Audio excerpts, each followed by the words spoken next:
Hello there. My name is Perry Smith, and this is the God Experience Question and Answer Forum, Part 1.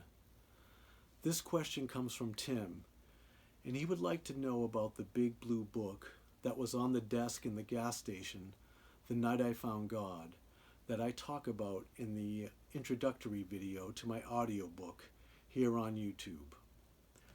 That book's right here, and it's called the Urantia book. And it's an amazing book, chock full of incredible scientific, historical, and of course spiritual truth that I became familiar with in the late 1980s when I began attending a small Sunday morning study group. Then in the fall of 1989, I made the decision to read the book in its entirety, cover to cover. And that took me about 10 months to read the book, beginning that fall and ending in June of 1990. And it was kind of neat. I finished the book on a mountaintop during a solo hiking trip I took that summer. And since then, I've probably read the book another 2 or 3 times at least. And it'll definitely be a lifelong study. And it really is an amazing document. And it truly is a gift to the world. And I know the book calls itself a revelation, and I'm absolutely certain that it is a revelation. It is just that powerful, and it is just that epic. And I highly, highly, highly recommend this book to anyone. And if you do a Google search online, you could probably learn a lot about the book there. There's a lot of information online, and you can also go to the Urantia Foundation, where you can learn a lot about the book there as well.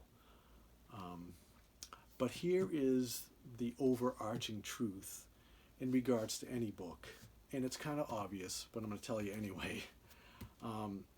It is a book. It is ink and wood and glue. It's not alive. It doesn't know you. It doesn't love you. It doesn't care about you. And no book is the one living God.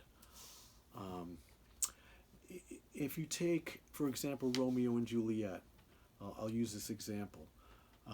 It's an amazing love story, probably the greatest love story ever written, but it is not the actual experience of falling in love with someone.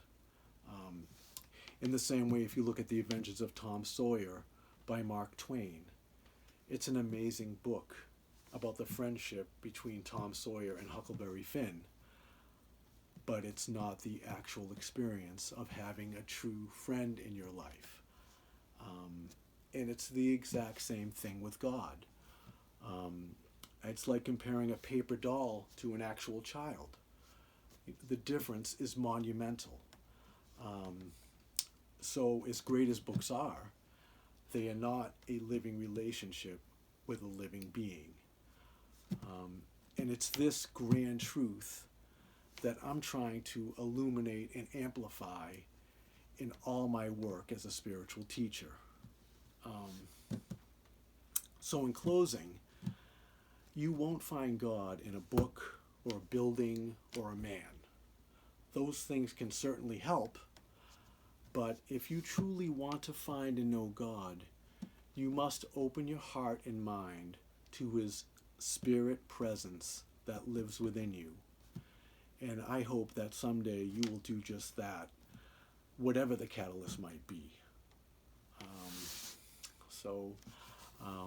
I know that's a long answer to a very short question, but there is a very important and basic underlying truth in its answer.